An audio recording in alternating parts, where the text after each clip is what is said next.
Hey guys, tonight we drift back, way back, to a night so ancient you can almost taste the dust of the desert in the air. The stars hang low and heavy over the Nile, each one trembling on the river's dark mirror. You hear a faint splash, the creak of ropes, the quiet rustle of linen. Somewhere far away, a jackal calls. You're standing in Egypt, before clocks, before coffee, before snooze buttons. And yet, someone is already worrying about being late. You probably won't survive this kind of morning without at least 2 cups of something caffeinated. But these people? They've got starlight, mathematics, and water that counts time, 1 drop at a time. So before you get comfortable, take a moment to like the video and subscribe, but only if you genuinely enjoy what I do here. And while you're at it, drop a comment with where you're listening from and what time it is right now in your corner of the world. Now, dim the lights, maybe turn on a fan for that soft background hum, and let's ease into tonight's journey together. You trudge through the cool sands, your bare feet finding the faint grooves of an ancient road. In the distance, you can just make out the flicker of a temple torch, and you realize this is the moment before dawn. Egypt is holding its breath. The priests will soon climb the temple stairs to watch for the first hint of sunlight, to measure when Ra, the sun god, will rise again and bless the living world. You pause, feeling how the silence itself has weight. In a civilization where the rhythm of life depends on the Nile's flood, every breath of wind, every ripple of water matters. The Egyptians didn't just mark time, they worshipped it. Time wasn't a number, it was a god's heartbeat. Somewhere behind you, a sleepy apprentice carries a polished copper bowl filled with water. You watch him set it carefully inside the temple courtyard. He leans over it, waiting, and you see tiny stars reflected in its surface. This, you realize, is one of the first experiments in timekeeping. Not a clock, not yet, but a mirror of the sky, a way to predict when the world will wake up. The boy's master, an older priest with the permanent squint of someone who's stared too long at the horizon, murmurs a prayer to Thoth, god of wisdom and writing. He marks the edge of the bowl with tiny lines using a reed stylus. Each line represents a measure of something invisible, hours that don't yet have names. Historians still argue whether these early star clocks were meant for ordinary people or only the elite priests who tracked celestial order. But either way, you're witnessing humanity's first attempt to turn the sky into a schedule. You glance up, the constellations shimmer. Orion, known to the Egyptians as Sa, the soul of Osiris. The stars shift just a little, and the priest nods. Another night, almost complete.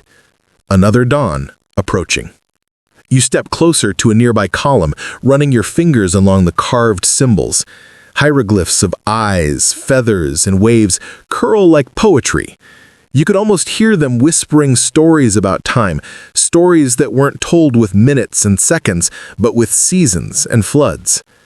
The Nile was Egypt's clock long before the water clocks came. When it rose, people planted. When it fell, they harvested. Miss that timing, and no amount of divine forgiveness could fix your crops. And so every day began with a ritual of observation. Imagine being one of those temple astronomers. No smartphone alarm, no ticking wristwatch, just the cold brilliance of the Milky Way to tell you when to wake up. You'd lie on a flat rooftop, wrapped in linen, your eyes fixed on the heavens. Each star would rise and fall in perfect rhythm, like the pulse of a cosmic drum. You'd whisper to your fellow priests, "Now!" and they would rise, stretch, and begin chanting to awaken the god of the sun. That chanting, low, rhythmic, hypnotic, was Egypt's first alarm. Not mechanical, not automatic, but spiritual. It was the sound that separated night from day, sleep from duty. And honestly, it probably worked better than most our phone alarms today. You know, the ones you snooze 5 times and still ignore? Yeah, Ra didn't take snoozing lightly. As you move deeper into the temple complex, the smell of incense thickens. The priests are preparing for the sunrise ceremony, and you feel a strange pull, like you're standing at the crossroads of science and faith. These people weren't just trying to wake up, they were trying to sync their hearts to the rhythm of the cosmos. You pass by a small alcove where a young scribe is etching records into a slab of limestone. You peer over his shoulder, and the symbols look familiar even if you can't read them. They're data, observations of how the stars move, how long it takes for one constellation to dip below the horizon and another to rise. Every line carved here is a timestamp from the universe itself. Mainstream historians believe that by around 1500 BCE, Egyptian priests had mapped out a 24-hour division of the day based on the rising and setting of specific stars. Each hour was fluid, shorter in winter, longer in summer, but it was enough to organize the empire's rituals, harvests, and construction projects. A rhythm had been established, and with rhythm comes responsibility. Still, not everyone agrees on how they did it. Some fringe researchers claim that Egyptian star clocks weren't for timekeeping at all, but were astrological charts used for predicting fate. They say those lines around the bowl or inside tombs were meant to tell fortunes, not hours. Historians still argue whether the Egyptians even cared about measuring time the way we do, or if they simply wanted to stay in harmony with divine order. You lean against a column, the cool stone grounding you in this place where time was both sacred and fragile. Somewhere, a rooster crows, the first living alarm of the morning. The eastern sky begins to pale, the color shifting from deep indigo to a hesitant gold. The priests rise in unison, their movements so synchronized it feels rehearsed, as if the entire temple itself was one giant clock. And maybe, in a way, it was. You imagine the temple's architecture, the way sunlight strikes certain walls only at dawn on the solstice, how corridors align with the stars of Orion's belt.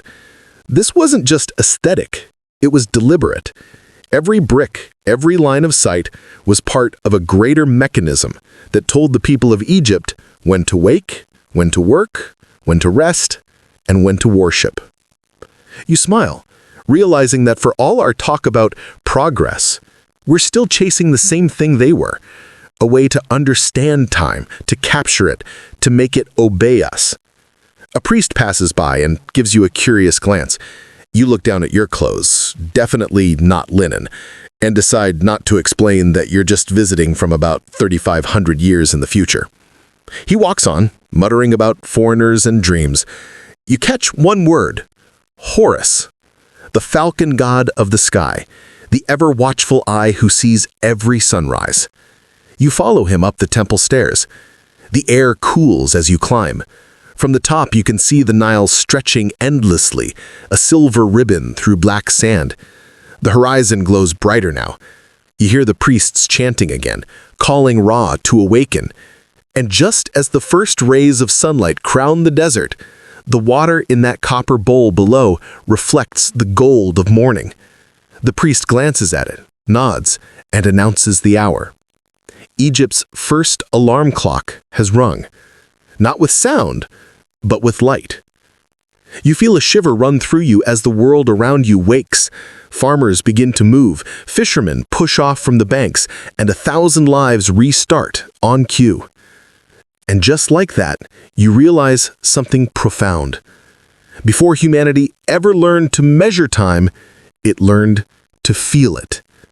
The water ripples, the light dazzles your eyes, and the story flows on, toward invention, toward obsession, toward the moment when someone will decide that waking up doesn't have to depend on the sun at all. You're still standing on that temple stair when the first heat of dawn brushes your skin, and suddenly the priest below tips the copper bowl. Water spills into the sand, darkening it like ink spreading on parchment. You watch it soak in and vanish, and you realize it's not just ceremony. That water is measurement. It flows, It vanishes, and it leaves behind a record you can't see, but that the Egyptians could feel. Later, in a dim workshop by the riverbank, you hear the steady drip of water into another bowl. Each drop sounds like a heartbeat, slow, steady, relentless.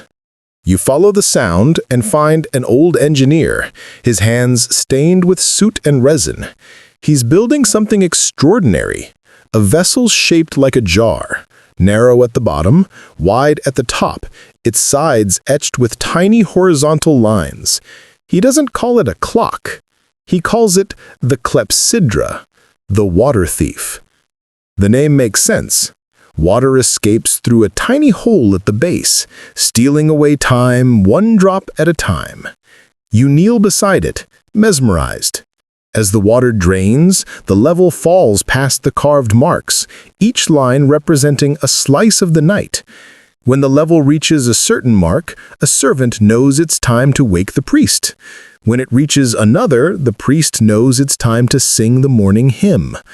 It's elegant, quiet, and cruelly honest. No excuses, no snooze. And that's how you, a modern creature spoiled by blinking phone screens, encountered the first real alarm clock in human history, a jar that bleeds time into the ground. The engineer notices you watching and grins, revealing a missing tooth. "She doesn't lie," he says in a raspy voice, gesturing to the dripping jar. "You can't cheat water." You laugh softly, because even now, that's true. Your phone might lag, your digital clock might reset, but water keeps its own rhythm. Historians still argue whether the Egyptians were the first to invent the clepsydra. Some credit the Babylonians, or even the ancient Chinese. But fragments of Egyptian water clocks found at Karnak in Thebes, some dating back to around 1400 BCE, make a strong case that Egypt wasn't just using time, it was mastering it. The workshop hums with quiet life. Another craftsman nearby polishes a stone dial that will help calibrate the water clock's marks. The faint smell of wet clay and burning oil mixes in the air. You realize how scientific this place feels, even without our words for it. These people are engineers wrapped in linen, driven not by profit or fame, but by reverence. For them, precision isn't convenience, it's worship. The old man tests the clock again. He fills the jar, and the water begins to drip, rhythmically, endlessly. He times it with a shadow falling across the wall. He adjusts the hole, shaves it slightly narrower with a copper blade. The drop slows. He nods in satisfaction. Somewhere outside, the musing of the ancient world, a temple herald, calls to the priests. You're struck by the thought that this jar, this thing, is the ancestor of every alarm clock that ever yanked someone out of sleep. The funny part? The earliest alarms didn't wake individuals, they woke societies. The clepsydra was used in temples, not bedrooms. It kept ritual time, not personal schedules. You wouldn't have one by your bed unless your bed was a sarcophagus waiting for Ra's light. You lean closer, listening to the drops again. Plink, plink, plink. It's hypnotic, like rain but disciplined. You think of how modern people pay for white noise apps that sound like this exact rhythm. The irony is delicious. The sound of ancient timekeeping is now a tool for escaping time. A priest enters, robes fluttering like sails. He checks the water level, frowns slightly, then adds a thin stick of incense to mark the next interval. The smoke curls upward, and the air smells sweetly bitter. He mutters about accuracy, about the importance of balance. You can almost imagine him as an early scientist complaining about calibration errors. Then, from the corner, another voice pipes up, soft, uncertain. A young apprentice is sketching something on papyrus, a different kind of water clock. Instead of letting water flow out, his design lets it flow in. a clever reversal that keeps pressure steadier and measures more evenly. He says, maybe if water rises, it will tell the time better than when it falls. The master waves him off, but you catch that glint in the apprentice's eyes. Innovation never sleeps, even in 1500 BCE. Modern researchers found exactly that. Later Egyptian clepsydras worked in both directions. Some filled from below, others drained from above, all in pursuit of one goal: dependable time. One remarkable find from Karnak had markings corresponding to the 12 hours of the night during summer. The shape of the jar, wide near the top, narrow at the base, compensated for water pressure to keep the flow nearly constant. In short, they didn't just make clocks, they made corrections. You watch the apprentice tweak the drawing again, his fingers trembling slightly. He looks up at you as if expecting approval. You nod. He smiles, shyly proud. This, you realize, is the human pattern. Experiment, fail, refine. Whether it's a dripping jar or a ticking quartz circuit, the instinct is the same. Make the invisible visible. Outside, you hear laughter. Low, amused, conspiratorial. Two workers are joking about a priest who fell asleep before his morning prayers. Should have tied the water jar to his ear, one of them says. You chuckle too. Congratulations, you've just heard history's first alarm clock joke. But the truth behind the humor is serious. Being late wasn't just embarrassing in ancient Egypt, it was dangerous. Rituals had to align perfectly with celestial moments. If the priest missed the sunrise hymn, it wasn't just his reputation at stake, it was cosmic order. So, a dripping jar wasn't just an invention, it was salvation. You step outside, into the sun. The Nile glitters, loud with birds and distant shouts of fishermen. You see another water clock set up on the dock being used to schedule the departure of boats. Trade depended on timing too. Everything from temple rituals to tax collection hinged on knowing when something began and ended. There's a small platform nearby where a clerk records boat schedules on papyrus scrolls.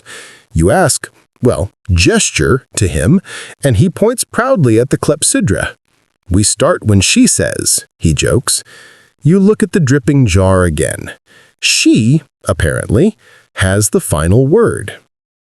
A breeze carries the smell of papyrus and salt water. Somewhere a reed flute plays, a lazy tune that seems to move in sync with the dripping sound. You wonder how many lives were choreographed by this rhythm. Farmers, priests, fishermen, the Nile itself, all dancing to the beat of a clock that never ticked. A mainstream historical fact floats into your mind. By the New Kingdom era, Egyptian water clocks had grown sophisticated enough to include engraved tables that converted water levels to hours throughout the year. Temperature, day length, and season all compensated. It's advanced mathematics disguised as faith. But then there's the fringe theory. Some claim that these devices weren't purely practical. They say the sound of dripping water had mystical power, used in spells and healing rituals. The rhythm represented the pulse of life itself, echoing the Nile's eternal flow. It's hard to prove, of course. Historians still argue whether these devices were more scientific instruments or spiritual conduits. You suspect both. As dusk settles again, you notice something almost poetic. The same water that measures time during the night is poured back into the Nile at dawn. Nothing wasted, nothing permanent. The Egyptians understood something profound. You can't store time. You can only borrow it. The engineer waves you over one last time. He dips his finger in the water and places a droplet on your wrist. Time leaves a mark, he says. You glance down, watching it evaporate in the heat. He's right. Behind you, the temple bells, or what passes for bells, begin to sound. The priests are readying for another cycle, and the apprentice is still sketching, trying to capture perfection, drop by drop. You turn toward the river. Somewhere in your mind, you can almost hear the echo of every alarm clock you've ever owned, ringing, buzzing, chiming, all of them descendants of this slow, sacred drip. And as the night deepens, you realize Egypt hasn't just built a machine, it's built a... The night returns with a hush, thick as oil. You walk again toward the Temple of Karnak, guided by the rhythmic drip of unseen water and the soft rustle of papyrus leaves in the breeze. The air smells faintly metallic tonight. Bronze tools, wet limestone, maybe a trace of incense clinging to the stones. Somewhere, a frog croaks near the canal, keeping time better than any clock. You push open a heavy wooden door. Inside, the temple is alive, though no one outside would guess it. Torches flicker along the grand hall's columns, and the air trembles with low, harmonic chanting. This is the heart of Egypt's precision, the beating clockwork of faith and mathematics wrapped together in linen and mystery. You pause by a massive statue of Amun-Ra, carved so meticulously that the face almost seems to breathe. You can see the polished offering bowl before it, a vessel not of food, but of time. A narrow trickle of water slides through a bronze spout into a carved basin below, catching torchlight as it falls. Each drop is measured, each sound a cue. You realize something. This isn't just a temple, it's a schedule made of stone. You follow the line of priests moving through the corridor. Their feet are bare, their robes whisper against the floor. Every step, every chant, every pause, timed. The high priest carries a staff topped with a golden sun disk. When he raises it, the others bow, perfectly synchronized, as if obeying an invisible conductor. You notice that every major movement, lighting lamps, opening sanctuaries, changing offerings, is tied to that dripping clepsydra you saw earlier. It's eerie, beautiful, and honestly, a little stressful. You'd never want to be the guy responsible for missing your cue. There's a small alcove to your right, filled with reed scrolls. You peek inside and find what looks like a schedule. Lists of rituals, star positions, and water levels written in elegant hieroglyphs. The Egyptians had time zones long before we did, well, sort of. Their hours changed with the season, divided into 12 parts for day and 12 for night. In summer, hours stretched lazily. In winter, they shrank like frightened lizards. The clepsydra compensated, reminding priests that time itself was elastic. A priest nearby notices your curiosity and beckons you over. His eyes gleam like oil in the lamplight. He gestures toward the dripping basin. The god Ra does not wait, he says softly. When his light touches the horizon, we must already be ready to greet him. The water warns us. You nod. The concept feels familiar, an alarm for the sun. Except in your world, the alarm rings to wake you up before sunrise. In theirs, it rings to worship it. The priest hands you a small piece of linen. On it are faint circular markings, like a clock face, but drawn centuries before such a thing existed. For night watchers, he explains. Each ring tells us when to change the chant. You realize you're looking at one of the earliest known schedules, the temple's shift system, timed not by hours, but by the steady pulse of dripping water. You look up again at the clepsydra. The reflection of the torchlight on its surface seems alive. You hear the faintest whisper of laughter from a younger priest nearby. Someone has evidently dozed off during chanting. The high priest gives him a glare sharp enough to turn him into dust on the spot. You try not to laugh. Even 3,000 years ago, people were still fighting the same battle, staying awake during night shifts. Mainstream historians note that temples like Karnak relied on teams of priests who worked in rotation, ensuring that worship continued around the clock. These rotations were guided by water clocks, each group knowing exactly when to begin, end, and hand off their duties. That's right, Egypt had shift work before electricity, before cities, before time zones. But not everyone agrees how it worked. Some scholars suggest the priests used auditory cues, certain tones produced when water struck specific bowls. Others think they used torches burning at consistent rates, or even sand trickling through narrow glass tubes. Historians still argue whether Karnak's precision came from the clepsydra, the stars, or sheer divine discipline. You drift further into the temple. The air feels thick with incense and purpose. You reach a chamber where a young boy kneels beside another jar, refilling it carefully with river water. The slow splash echoes against the walls. You can tell he's terrified of spilling a drop. It would throw the timing off. When he finishes, the high priest nods approvingly and begins a new chant. The others follow.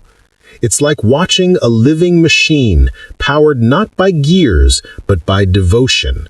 Each person is a cog, each breath an interval. The rhythm continues until, with a faint splash, the last drop of water falls and the chant stops exactly as dawnlight slips through a slit in the wall. Perfect timing. You blink, stunned. The slit aligns with the first light of Ra, cutting a golden stripe across the chamber. The high priest bows. Everyone else follows. The water clock is silent now, its job complete. And for a fleeting moment you understand the beauty of it all. The Egyptians weren't just waking up early, they were syncing human motion with celestial rhythm. They built temples like instruments that played the music of time itself. You step outside again into the fresh dawn.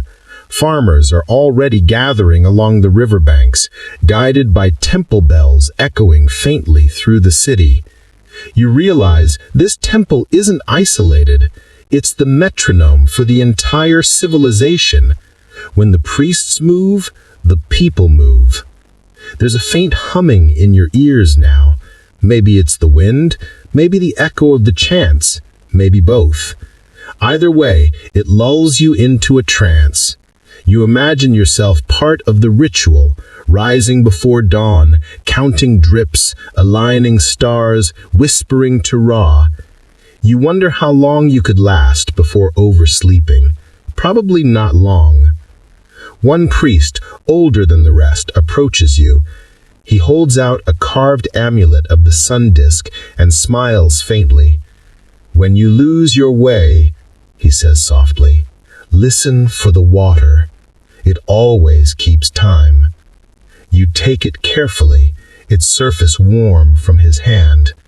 The advice feels timeless, literally. As the morning brightens, you wander down the long avenue of sphinxes that leads away from the temple. The city stirs, merchants open stalls, children chase each other through the dust. A fisherman nearby adjusts his net and glances toward the temple, muttering, "They're late today." You grin. Some things never change. A quirky detail drifts into your thoughts.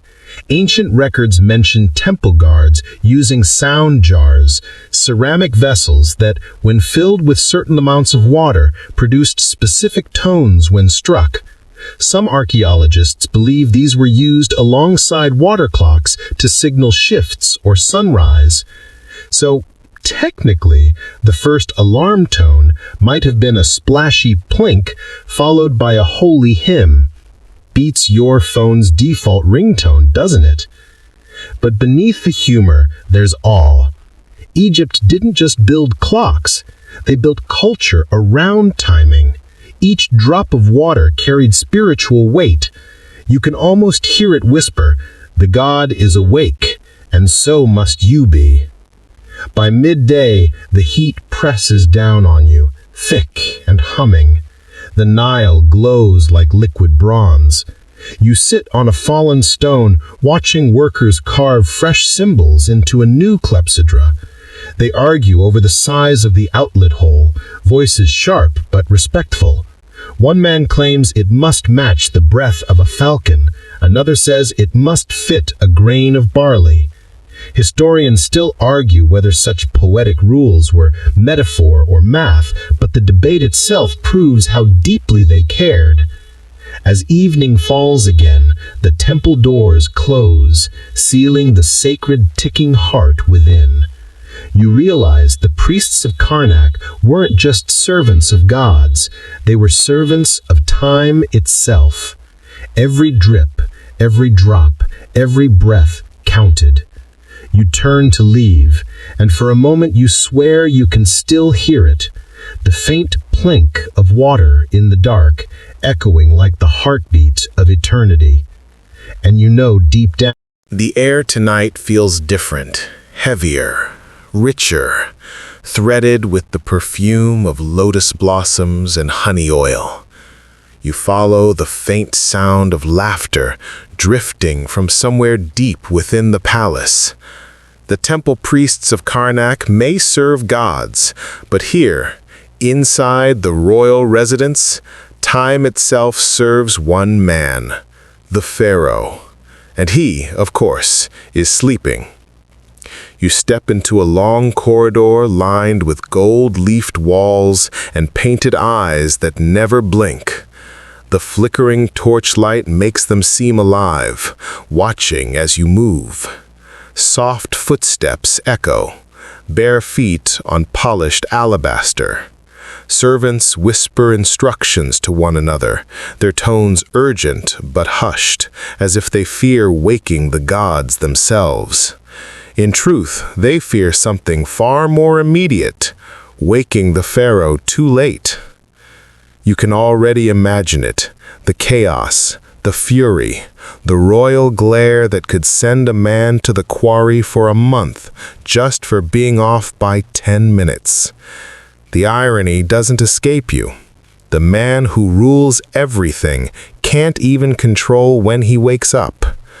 You find the royal sleeping chamber, a vast space draped in linen canopies, perfumed air drifting from alabaster jars.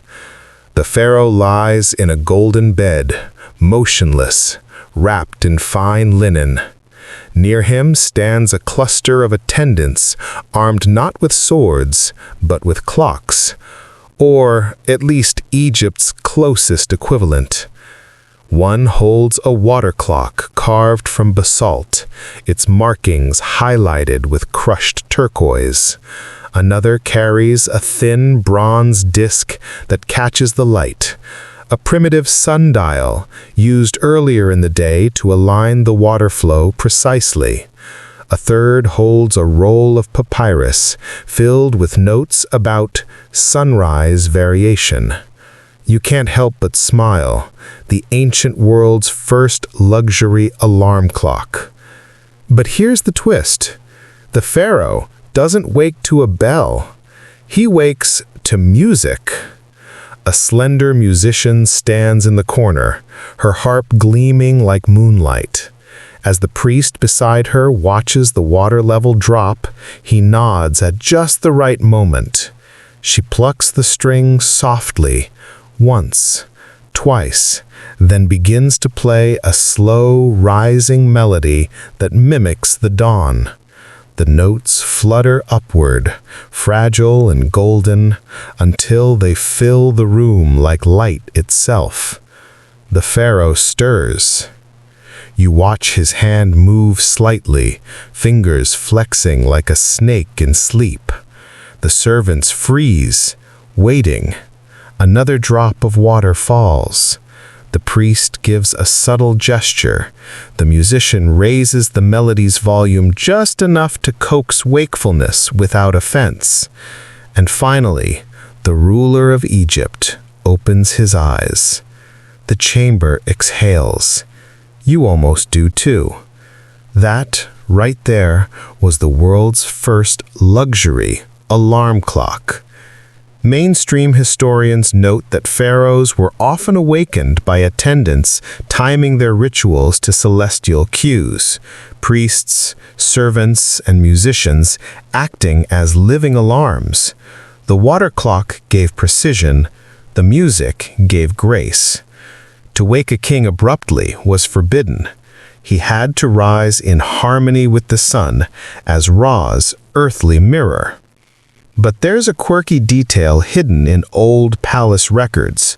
Sometimes, when a pharaoh overslept, priests blamed it on a sluggish flow of divine water, which sounds poetic until you realize it's probably an excuse for a clogged clepsydra. Imagine your boss being late to a meeting because the holy plumbing malfunctioned. You glance at the young apprentice hovering near the doorway. He's clutching a small jar, nervously watching the drips. Every time one lands, he flinches. The priest beside him smirks, clearly a veteran of many anxious mornings. He says quietly, "Relax, the water always finds its path." The pharaoh, now sitting upright, speaks with the slow calm of someone who knows every word will be recorded. He asks, "How fares the river?" The servant bows and recites the morning's Nile levels, measured hours earlier with another water clock down by the embankment. Time and tide in Egypt are one and the same. You step closer to the window and look outside. Dawn spills across the gardens. In the reflecting pools, servants place floating lotus blossoms to mark the morning's first hour. Each flower represents a moment that will soon fade.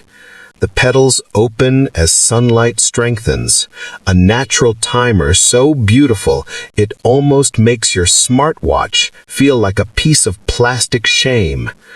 A historian once wrote that the pharaoh's palace was a kingdom of measured motion, where even silence had a duration. You can see why. The servants move like clockwork, performing tasks in seamless rhythm. One lights incense at the exact moment the clepsydra's final drop falls.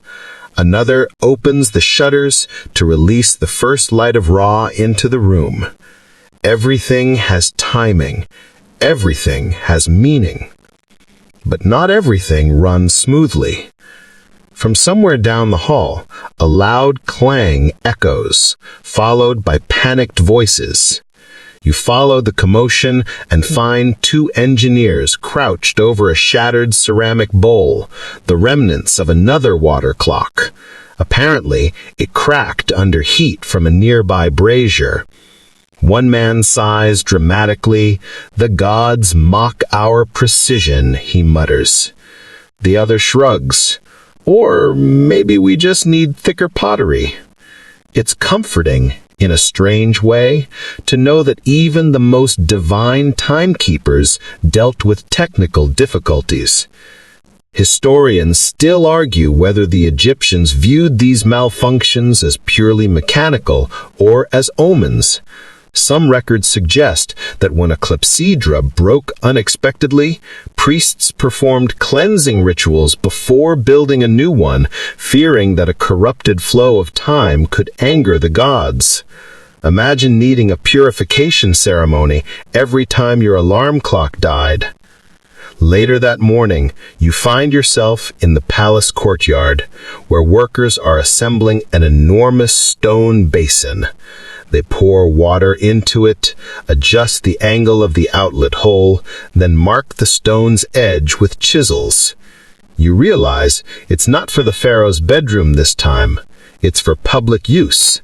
A time pool, they call it. Here, officials can measure work hours, track shifts for palace builders, even schedule royal meetings. Time has escaped the temple. It now belongs to the state. You sit on a low wall, watching the water ripple, and can't help but marvel. What began as a tool of worship has become a tool of control. And the pharaoh, ever practical, knows that whoever owns the clock owns the people. A servant approaches carrying a tray of figs and honey beer. He glances at you curiously. "You're not from here," he says, not as a question, but as an observation. You smile. "You could say I'm just passing through." He nods knowingly, then adds, "Then mark your time well. It slips faster in the palace." As the day stretches on, you wander into the workshops where artisans polish miniature sundials and hourglasses filled not with sand, but with fine, crushed limestone. They're experiments, early attempts to make portable clocks. One craftsman grins proudly and tells you he's making a traveler's timer for military scouts. The idea is ingenious, but hilariously impractical. It would probably shatter after the first camel ride. Still, the ambition is there. You find yourself thinking about sleep debt of all things. Egyptians didn't have the phrase, but they knew the feeling. Insomniac scribes complained in papyri about eyes that chase Ra too long into the night. Laborers wrote of exhaustion measured not by hours, but by the shadows of 4 candles. You chuckle softly. Maybe history's most relatable sentence is still, "I didn't get enough sleep." By twilight, the pharaoh's chamber is silent again. The musician's harp rests beside the bed, the strings still humming faintly from the day's vibrations. You notice the clepsydra has been emptied, cleaned, and reset, ready for another dawn, another perfect awakening. But as you watch, the palace fades behind you, swallowed by the dusk, and now you find yourself walking through a bustling Egyptian marketplace. It's alive with the pulse of a civilization that never really sleeps, at least not without a plan to wake up again.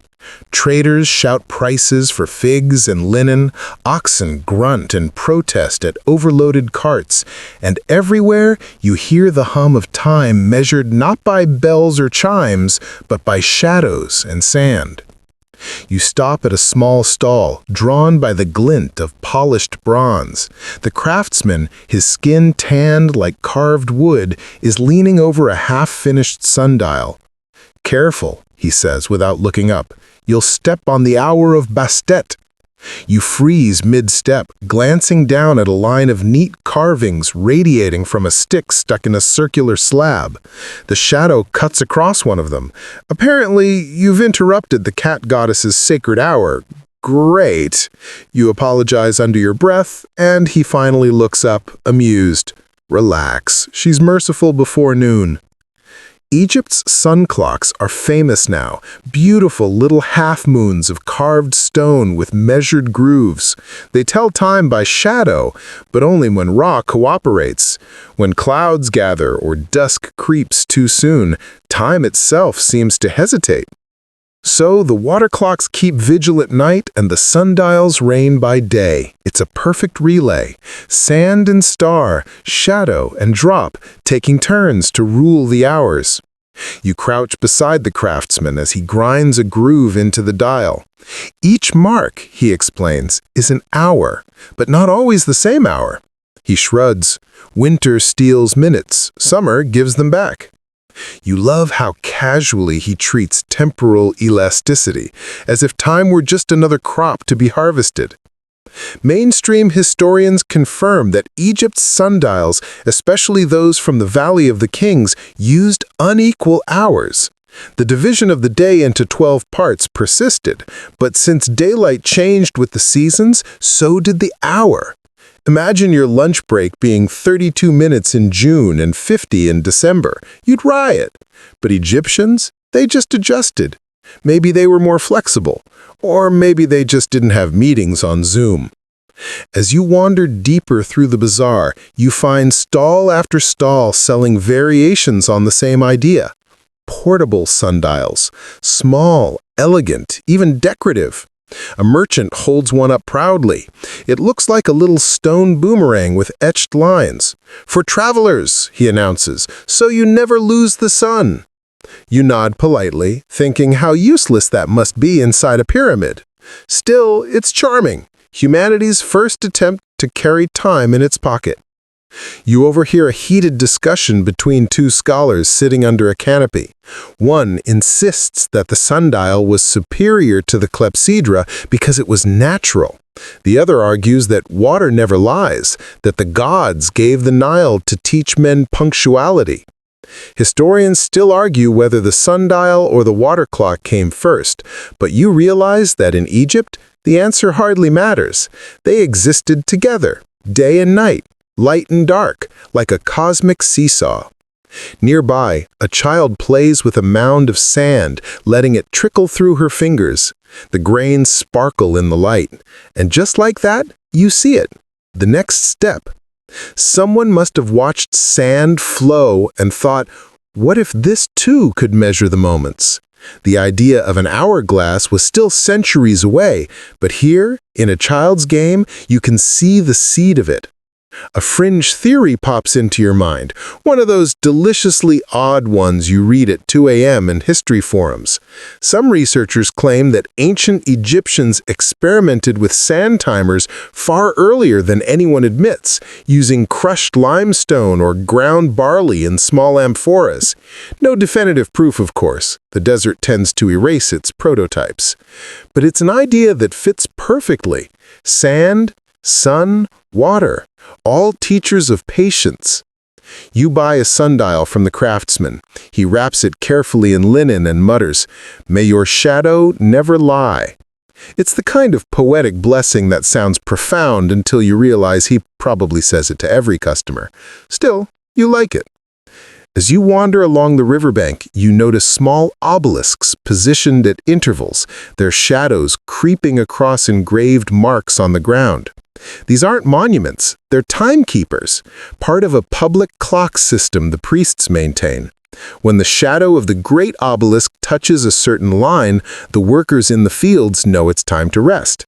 When it passes another, they return to labor. Egypt's cities are learning to move by schedule. It's almost funny how modern it feels. You can practically imagine the ancient equivalent of someone muttering, "Ugh, back to work," as the obelisk's shadow hits the wrong line. The smell of grilled fish drifts through the air, and your stomach growls. You stop at a food stall run by an old woman with sharp eyes and a sharper tongue. She serves you bread stuffed with dates and honey. You watch shadows all day, but you can't eat them.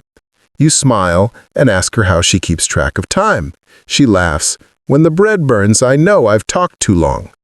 You decide she might be the wisest person you've met here.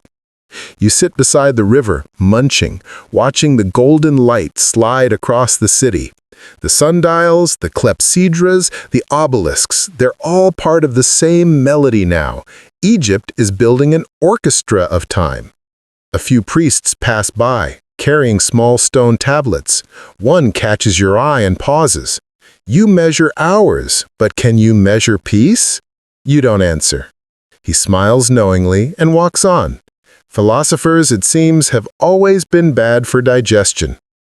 The sun dips lower. The shadows stretch long, then vanish. The city exhales as torches bloom to life, and somewhere deep within the temple, the water clocks resume their dripping chorus. Night shift has begun. You think of how seamlessly it all fits together, the solar clocks and the hydraulic ones. The Egyptians didn't just invent tools, they invented rhythms. The day breathes with them, the night hums in reply. It's not efficiency they seek, it's harmony. Still, not everyone approves. In a dim tavern near the market, you overhear a conversation between two weary scribes. "We've turned time into labor," one complains. "Every drop, every shadow, it all means work." The other sighs. "Better that than chaos." You sip your date wine, feeling a bit guilty. They're right. The more precisely time is measured, the more it owns you. Outside, a merchant lights a lamp beside a sundial. Pointless, but poetic. He watches the flame flicker where the sun once ruled and murmurs, "Tomorrow she'll return." You realize he's right. Time in Egypt is a loop, not a line. The clocks don't move forward, they circle, endlessly, faithfully. As you rise to leave, a cool wind rushes off the Nile, carrying sand that pricks your skin. You glance toward the distant pyramids, their edges glowing silver in the moonlight. They're still eternal, and yet even they cast shadows that tell time. The same sun that fed the market by day now sleeps behind those stones. Everything here breathes in rhythm with Ra's endless cycle. And for a fleeting moment, as you watch the moon's reflection in the Nile, you feel what the ancient Egyptians must have felt. Not fear of time passing, but gratitude that it flows at all. Every shadow, every drop, every grain, each one a reminder that even in stillness, something moves. Tomorrow, the craftsman will wake again with the first drip of water, the first stretch of shadow, the first whisper of dawn. And you'll follow, deeper into the secret life of clocks, where time stops being worship and starts becoming power. You wake before dawn again, because apparently, even your dreams have started syncing with ancient Egyptian scheduling. The desert air is cool, the horizon pale. You can already hear the distant murmur of temple bells and the rhythmic splash of water clocks resetting for the morning. But today, as you walk through the awakening streets, something feels different. There's tension, like the city itself is holding its breath. Egypt has discovered something new. Time isn't just for worship or curiosity anymore. It's becoming a weapon. You step into the courtyard of an administrative building, the kind where scribes and overseers rule with ink-stained fingers. They're pacing already, counting clay tablets, checking lists of grain deliveries, timing workers' shifts. Somewhere in this maze of bureaucracy, a revolution has quietly begun. The control of minutes and hours is now the control of people. One scribe, a narrow-eyed man with the permanent squint of someone who stared at hieroglyphs too long, catches your attention. He taps his stylus against a board and says, "If a man works 1 hour less, the kingdom loses 20 measures of barley. But if he works 1 hour more," he smiles faintly, "the gods smile too." You suppress a laugh. So that's how management began, disguised as piety. Mainstream historians agree that by the New Kingdom period, Egypt had developed precise systems for tracking labor hours, particularly for pyramid and temple construction. Workers were divided into teams, each supervised by scribes who monitored productivity through day marks on sundials and clepsydra. The efficiency was astonishing, but also, let's be honest, a bit terrifying. Imagine clocking in with a water jug instead of a swipe card. As you follow the scribe through the offices, you notice another chamber filled with soldiers. Their armor glints in the half-light. The commander, a broad-shouldered man with a hawk-like stare, is barking orders that sound suspiciously like a timetable. "The march begins when the third shadow crosses the obelisk," he shouts. Even war, it seems, has synchronized itself to the flow of time. You think back to your history classes. The Egyptians weren't known for vast overseas conquests like Rome or Persia. Their wars were methodical, precise, almost ritualistic. And here's the hidden truth. That precision came from timekeeping.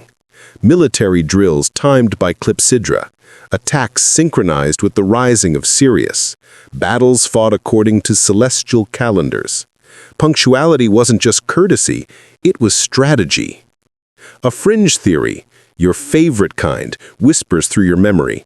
Some believe that elite Egyptian generals carried portable water clocks, small sealed devices with dripping valves used to measure duration during campaigns. No archaeological proof, of course, but you can't help picturing a commander hunched over a sloshing pot in the desert, muttering, "Give me 10 more drops before the assault." Ridiculous? Maybe, but also wonderfully human. You exit the garrison and step into the temple quarter. The air here hums with incense and calculation. High priests in linen robes move with deliberate grace, timing their chants to match the dripping of sacred water clocks. Every ritual, every offering, every prayer is calibrated. The gods demand precision. Time is the spine of the cosmos, one priest tells you as he tends to a bronze clepsydra shaped like a lotus. He turns a valve with care, adjusting the drip. Too fast, and the spell breaks.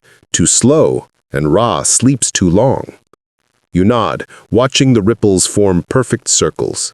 Somewhere between superstition and science, this is where magic lives. But not everyone is convinced.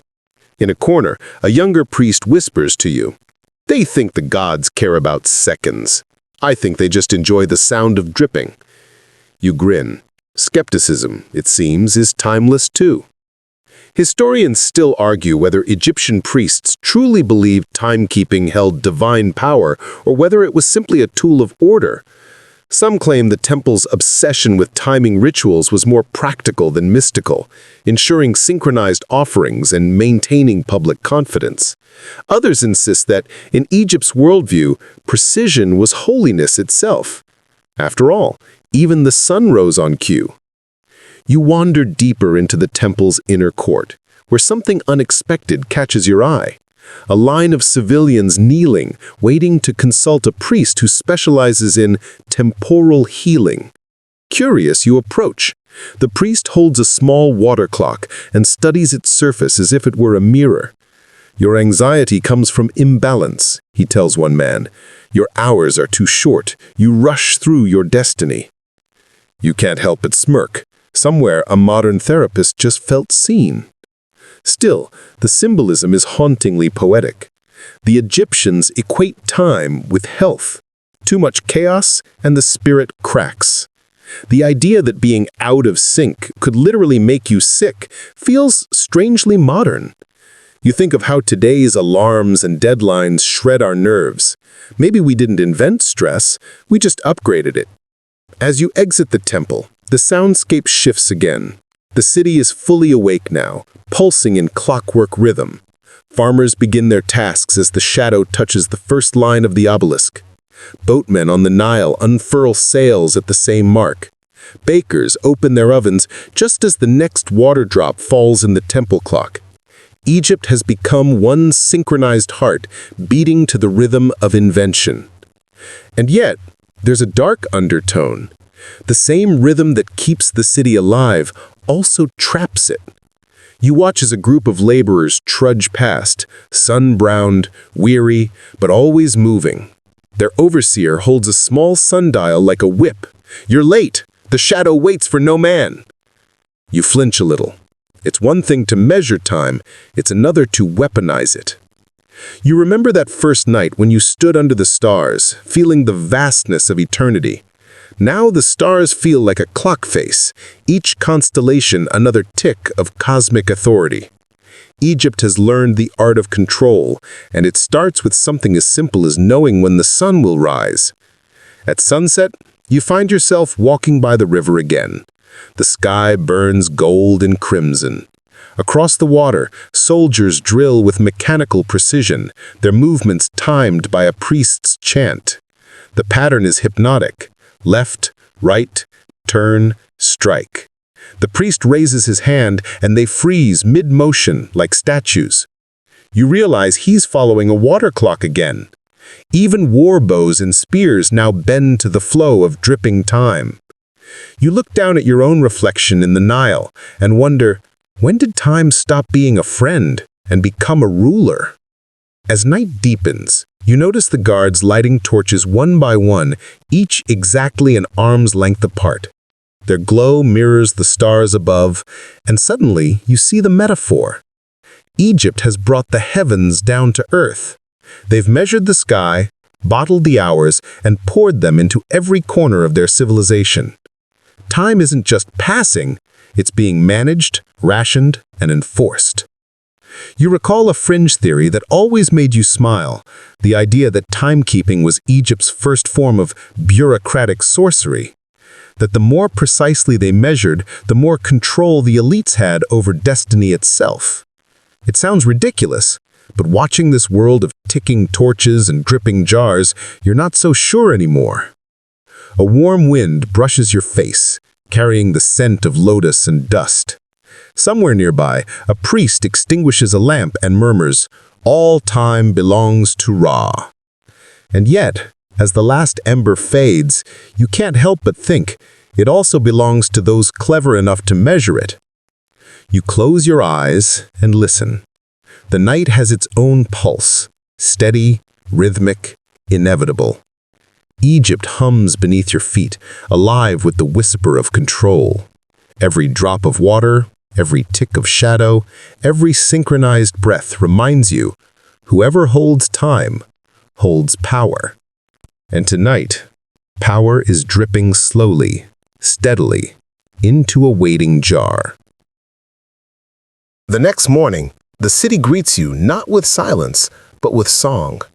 A low hum travels through the narrow stone corridors, a strange mixture of rhythm and ritual that feels both sacred and oddly familiar, like an alarm clock humming centuries before its time. You follow the sound, weaving past sleepy vendors setting up their stalls and scribes yawning over scrolls. The melody grows clearer, mechanical in its pulse, but warm and human in its echo. You find the source in a small courtyard behind the Temple of Ptah. There, a wiry man sits beside a large bronze basin filled with water. Tubes and reeds stick out of it like a tangle of mechanical vines. Every few seconds, a drop of water slides down into a hidden chamber and then, gong! A deep, resonant note ripples through the morning air. Birds scatter. A few startled cats dart under baskets.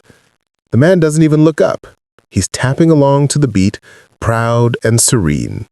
You approach cautiously, half expecting another priestly lecture about Ra's schedule. Instead, the man grins. "You like it?" he asks. His voice is raspy, touched with that kind of exhaustion that only inventors seem to carry. "She sings every morning, right when the sun touches the temple gate."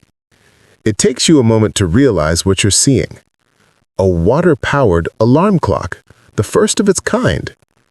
He gestures for you to sit. "You're early," he says. "Most people show up after she starts yelling." You laugh softly. "Yelling?" He chuckles. "Give her an hour. She's polite at first, then she becomes a wife." Egyptian humor, apparently timeless. The contraction fascinates you. Water flows from a jar through a narrow copper pipe into the main chamber. When the level rises high enough, it forces air through a reed flute. The pitch climbs with the pressure, producing a warbling cry that turns heads across the courtyard. Ingenious, ridiculous, and beautiful all at once. Mainstream historians credit the Greek inventor Ctesibius, living in Alexandria around the 3rd century BCE, as the creator of the first water-driven alarm clock. But sitting here centuries earlier, you can't help but thinking, someone like this man must have laid the groundwork. Historians still argue whether Egypt truly had such mechanisms before Greece, but given their mastery of water clocks, it's not hard to imagine an Egyptian mind trying to make one sing. The inventor introduces himself as Nefaru, though he admits it's not the name he was born with. "I renamed myself," he explains, "because my old name sounded too quiet. A man who wakes priests for a living needs noise." He walks you through his process, using gestures and half-finished sketches on papyrus. "You see," he says, pointing at the water flow, "each drop is a heartbeat. I just taught the heart to drum." You ask what it's used for. He shrugs. The priests like to be awakened before the sun, but none of them like being awakened by people. He rolls his eyes. Apparently, water is holier. You can't help but grin. Somewhere in this courtyard, thousands of years before alarm apps and morning playlists, someone has already discovered the universal truth. No one likes being told to wake up. Still, you marvel at the sophistication. The device doesn't just chime once. It cycles through stages. Soft flutes at first, then louder tones as pressure builds, ending with a full-throated gong when the reservoir empties. It's as if dawn itself is tuning up for performance. Nefaru lights a small oil lamp beside the mechanism and explains, "At night, I mark where the water starts. Each line is a moment before sunrise. The gods like to be sung to when they open their eyes." You glance around, noticing that a few temple attendants are watching from the shadows. Some nod respectfully, others scowl. "They think it's sorcery," he says. "Maybe they're right." There's something oddly touching about his contraption. It's both science and prayer, a bridge between the mechanical and the mystical. And the sound it makes, though harsh at first, begins to grow on you. It feels alive. A fringe theory comes to mind, one of those whispered in academic circles, that ancient Egypt had rudimentary acoustic automata, mechanical statues that spoke or sang when triggered by hidden systems of air and water. There's no solid evidence, of course, but as you listen to Nefaru's creation hum and whistle, you start to think that myth might simply be history with better lighting. "Want to see her angry?" he asks suddenly. You hesitate. "Define angry." He grins wickedly and adjusts the lever. The water flow doubles, the pressure rises, and the air shrieks through the flute in a high-pitched wail. Pigeons explode into the sky. A few startled cats dart under baskets. Somewhere, a crocodile in the canal bellows back as if answering the call. "That," Nefaru says proudly, "is how you wake an empire." You laugh so hard your stomach hurts. You realize you've just built a divine alarm clock. He pretends to think. Divine? No. Necessary? Yes. Even the gods oversleep sometimes. For a moment, you sit in companionable silence, listening to the final notes fade. The sound blends with the morning breeze and the distant hum of human life, the marketplace stirring, fishermen shouting, a child crying, a flute answering from another alley. Egypt sings its daily symphony, and in the middle of it stands a man who found a way to make time sing. "Historians will forget my name," Nefaru says, breaking the quiet, "but they'll remember the sound." He's right. Even if his specific design fades into legend, the concept lives on. The union of time and sound, of schedule and sensation. The water-driven alarm becomes a metaphor for civilization itself, a reminder that progress often begins as noise. You help him empty the basin for cleaning. The bronze is warm from the sun. "It's strange," you say softly. "We measure time to control it, but sometimes it feels like it's controlling us." Nefaru smiles. "Maybe that's fair. Time is the only thing we all owe." You nod, watching the last drops fall. The echo rings out like a heartbeat. As you rise to leave, he calls after you. "If you find a way to make her quieter, don't.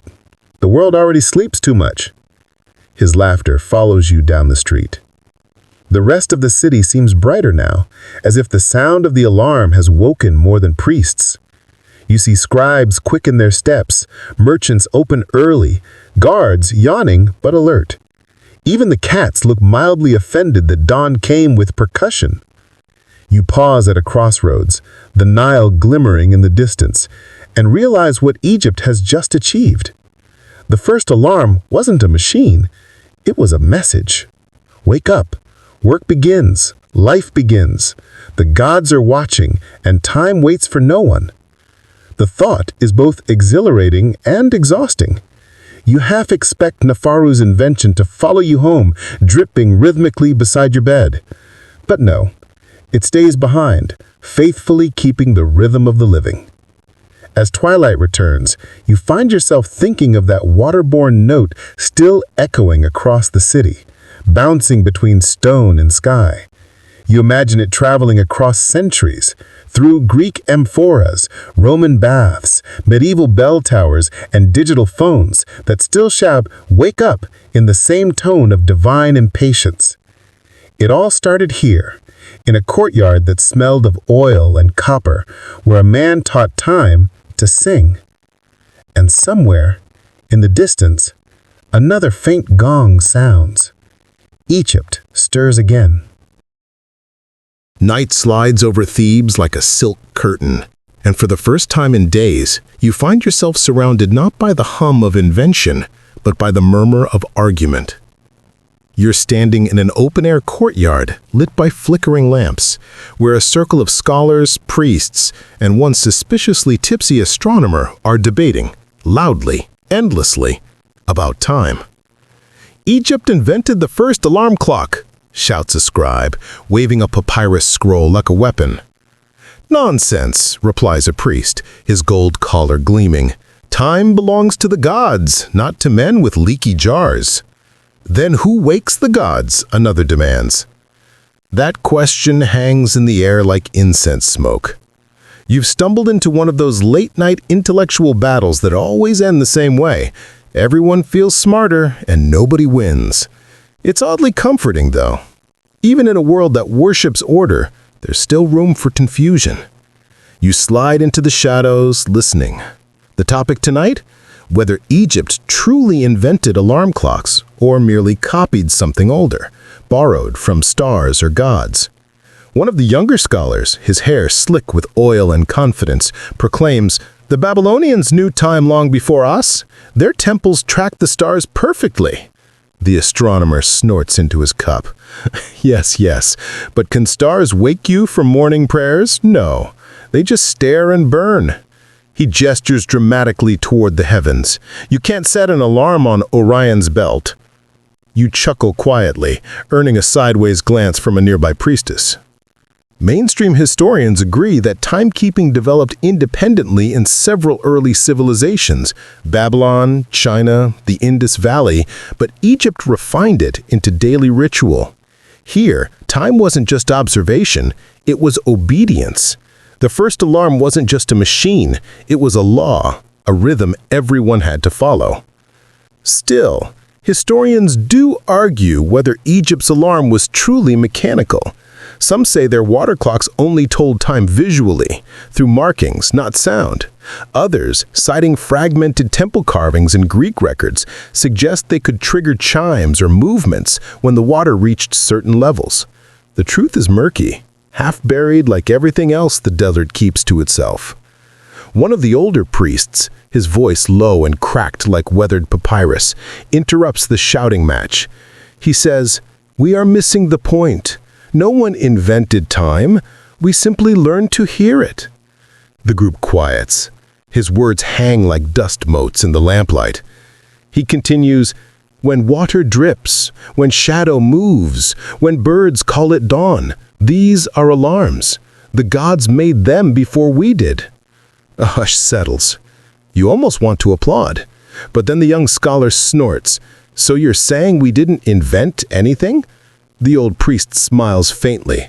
"Maybe we just translated eternity." That phrase stays with you as the argument resumes, louder this time, as if volume might summon certainty. You realize how modern their confusion feels. People still argue about who invented what, when, and why. But maybe invention isn't about ownership, it's about attention. The Egyptians were simply the first to listen carefully enough to notice time's rhythm and call it theirs. A breeze stirs, and you move closer to the group. A woman in a linen headdress is sketching something on the sand with a reed. "Look," she says, "we think of time as a line, but perhaps it's a circle, like the sun, like the Nile." She draws looping spirals. "Our clocks don't create time, they just ride it." "Rubbish," grumbles the scribe. "If time were a circle, I'd still be young." "Perhaps you are," she answers softly. "You just forgot which part of the circle you're on." You grin. Somewhere between theology and sarcasm, philosophy is born. Across the courtyard, a young apprentice watches silently, clutching a half-carved sundial. His eyes are wide, absorbing every word. You can almost see the ideas spinning behind them, the spark that will keep arguments like this alive for millennia. You realize debates aren't distractions, they're fuel. Civilization moves forward on disagreement. A fringe theory you once read flits through your mind. Some scholars claim that the concept of measurable time itself was controversial in Egypt. Certain sects believed that by dividing the eternal flow into hours, humanity was committing blasphemy, trying to cage the divine. According to this theory, water clocks and sundials weren't just tools, they were rebellions, quiet, intellectual mutinies against chaos. You glance around at the arguing faces and think, rebellion never really stopped. It just got new batteries. As the night deepens, someone brings out wine. The tone shifts from combative to almost playful. "What's next?" laughs one scholar. "A clock that tells us when to breathe?" Another replies dryly, "You joke, but that's exactly what priests already do." Laughter ripples through the group. Even the old priest cracks a smile. You notice how the conversation drifts like the Nile itself, meandering but inevitable. They argue about whether the Greeks learned from Egypt, whether Rome stole from Greece, whether time can even be owned. And through it all, the sound of dripping water nearby keeps steady time. No one notices it, but it's there. The same rhythm that guided Neferu's singing clock, the same pulse that wakes priests at dawn. Historians still argue whether the concept of standardized time began in Egypt or later in Greece, but standing here, you realize that history isn't a straight line. It's a chorus. Everyone sings the same melody, just in different keys. A young priest suddenly stands and declares, "Then let us settle this once and for all. We'll build a better clock, one that tells the hour and sings." Someone groans, "We already have one. It terrified the crocodiles last week." More laughter. The tension breaks. The debate dissolves into stories and songs. The air fills with the rhythm of clapping, the jingle of small bronze cymbals, the kind of music that feels older than time itself. You lean back, watching the firelight flicker across the scholars' faces. Each glow and shadow marks a passing second. You realize they don't need to agree. The truth isn't in who invented the alarm clock. It's in the fact that humans, even thousands of years ago, couldn't resist the urge to measure their existence, to argue it, name it, understand it. The debate winds down, as all debates do, with fatigue and laughter. The astronomer finishes his wine and slurs, "Whoever invented mornings should apologize." You can't help but whisper, "Tell that to Neferu." When the lamps burn low, the last few debaters drift away, muttering half-formed conclusions to themselves. The courtyard empties until it's just you and the old priest. He's staring at the stars. "You know," he murmurs, "maybe the alarm clock wasn't meant to wake us from sleep. Maybe it was meant to wake us from forgetting." You look up too. The constellations gleam with silent indifference, ancient as ever. Somewhere up there, Sirius burns, faithful timekeeper of Egypt's floods, marking seasons for thousands of years. The priest smiles faintly. "We built clocks to remember the sky." And just like that, you understand. Egypt's genius wasn't inventing alarms. It was learning to listen, to water, to shadow, to starlight, and to the steady rhythm inside every living thing. You close your eyes for a moment, breathing in the cool desert air. Somewhere far away, a clepsydra drips. The sound feels like the universe ticking softly, reminding you that debate, like time, never truly ends. It just loops, echoing into the next civilization. And as the first hint of dawn blushes over the horizon, you realize it's almost time to follow that echo, wherever it leads next. The morning comes slowly, reluctant to disturb the city, and you trudge along the Nile's edge with a sense of anticipation. Today, you're heading toward a construction site outside the city walls, One of those places where the grandeur of civilization is being hammered into existence, stone by stone, with the sweat of thousands of workers. The Pyramid Project is in full swing, and here, more than anywhere, time must be obeyed with precision. You see the overseers pacing the rows of laborers, each armed with a measuring rod or a staff. They gesture, shout, and tap the ground with rhythmic consistency. Every movement is timed against a portable water clock or a sundial erected nearby. You watch as a young worker pauses mid-lift, eyes fixed on the shadow cast by a small obelisk. When the shadow reaches a mark etched into the sand, he sets the block down and wipes his brow. The sound of flowing water from the nearby clepsydra guides another team on a parallel task. It's astonishing, like watching a symphony where each human is a note. Mainstream historians note that these shifts and labor rotations were remarkably organized. Teams of workers were divided into units called gangs, each overseen by a foreman. Timing wasn't just about efficiency, it was a spiritual mandate. The flow of labor mirrored the flow of the Nile, which in turn mirrored celestial cycles. Time was not abstract, it was lived and performed. A fringe detail catches your eye. Some archaeologists argue that certain water clocks were equipped with small figures that would float and rise when the water reached a precise level, producing audible signals, like an early form of a ringing alarm. Historians still argue whether these mechanisms were widespread or limited to elite projects like pyramids and temples.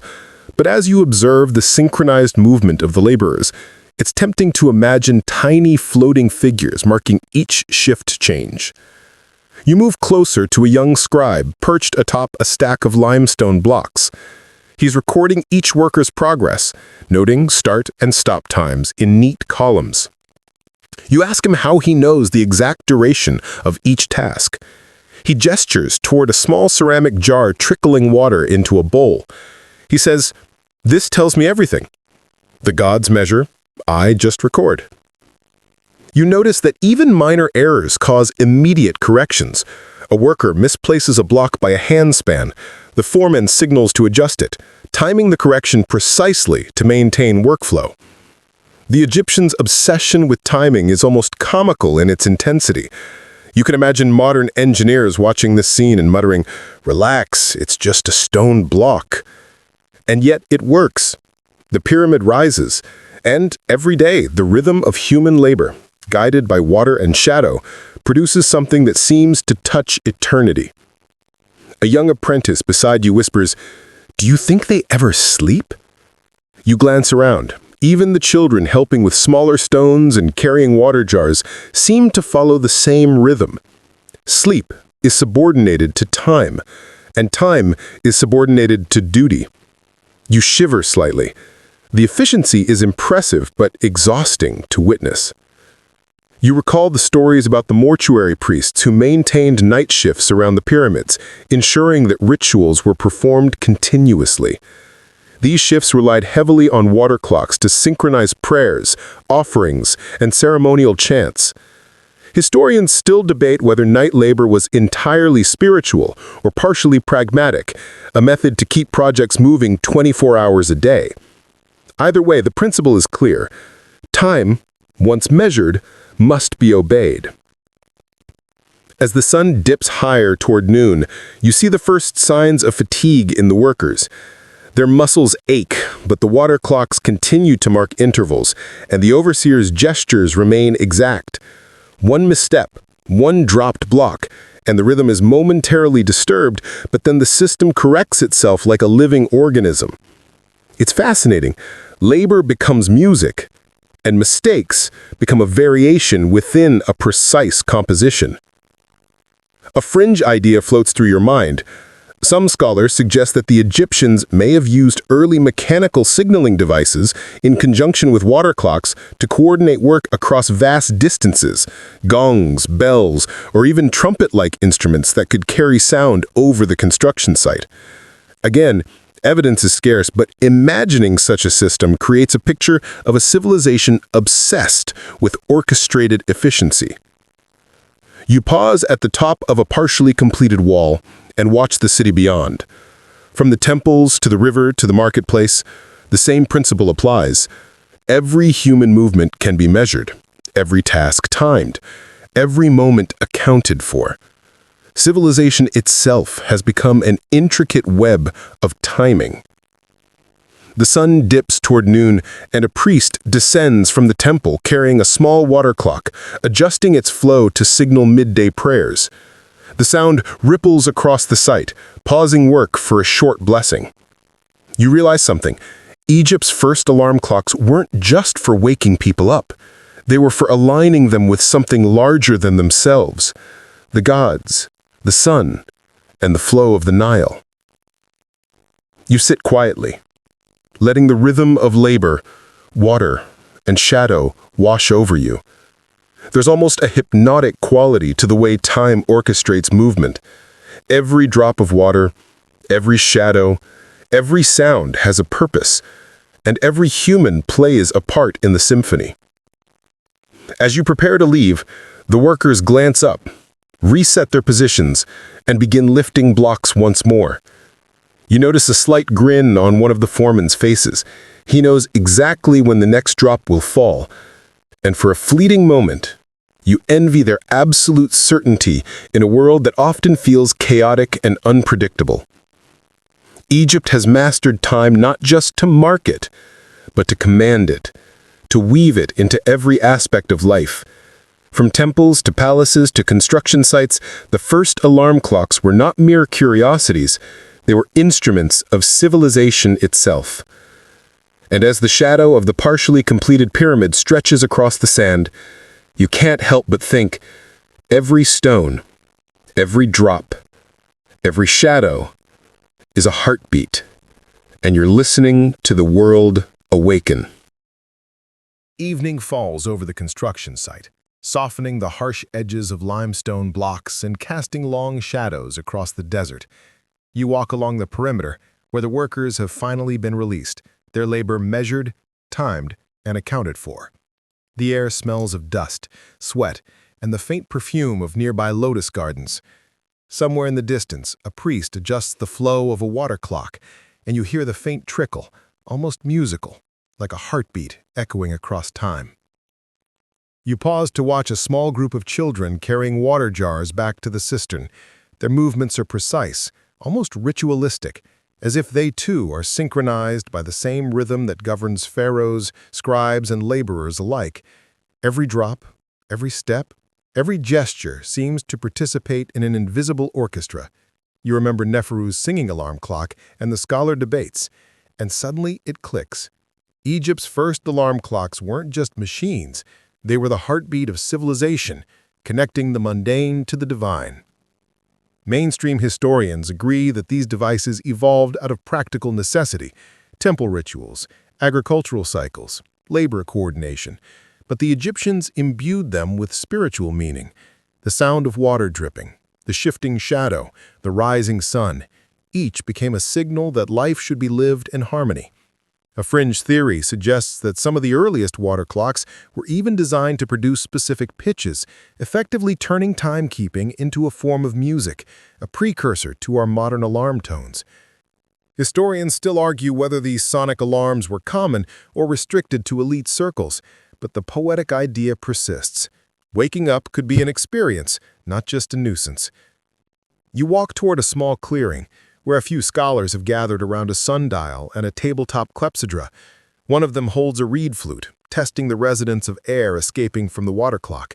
You recognize the same careful hands you saw earlier with Neferu, adjusting and observing, learning from errors, celebrating tiny triumphs. The Egyptians are obsessed with precision, yet their inventiveness is playful, experimental.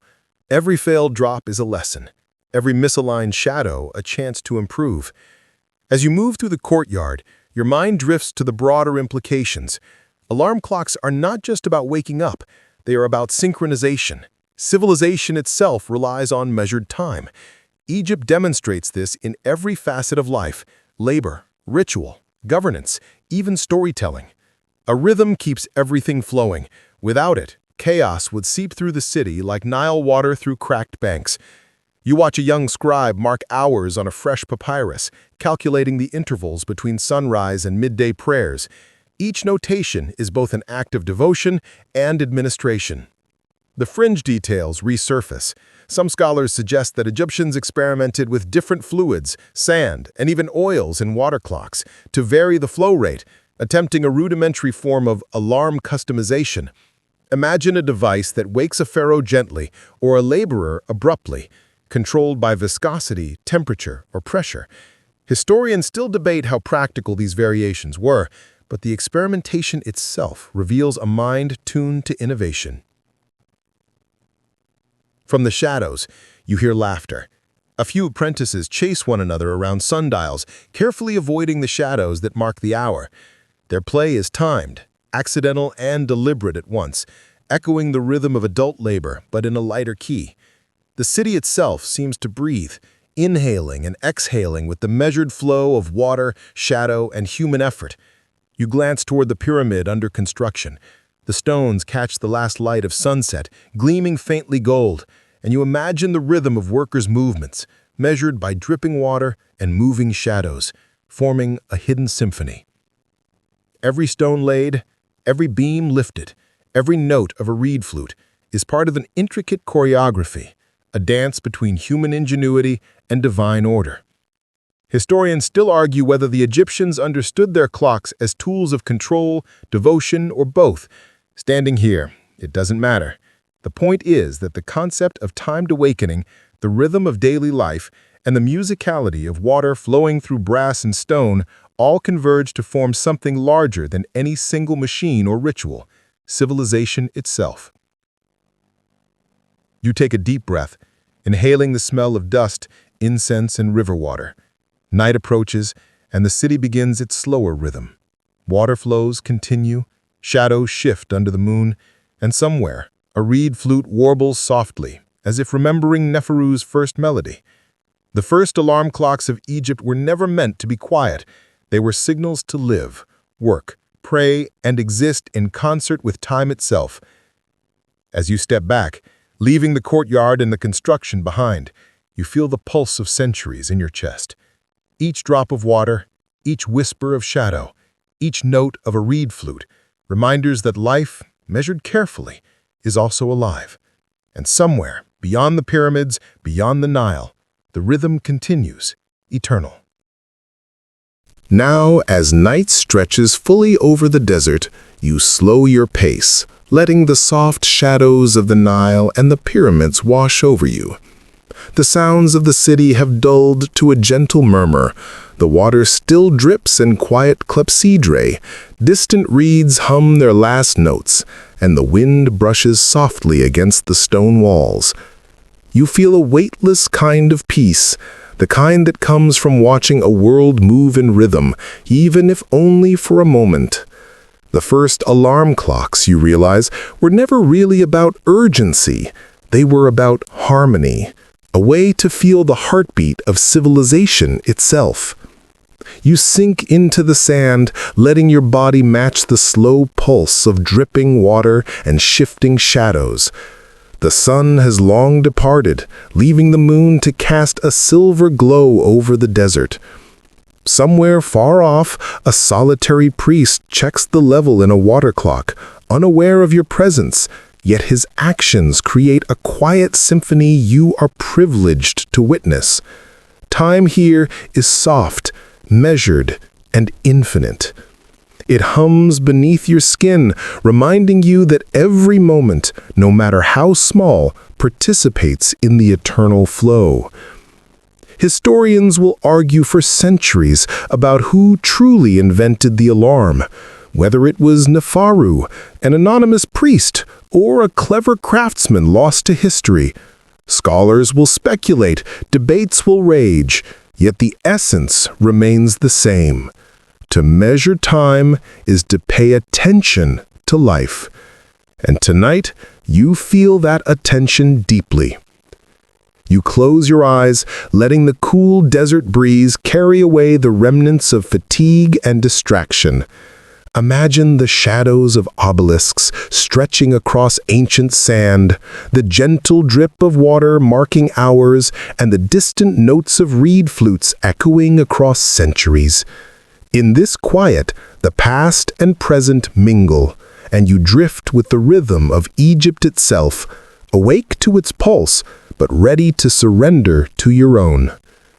Now, dim the lights, maybe turn on a fan for that soft background hum, and let yourself ease into the quiet, carrying with you the heartbeat of the first alarm clocks.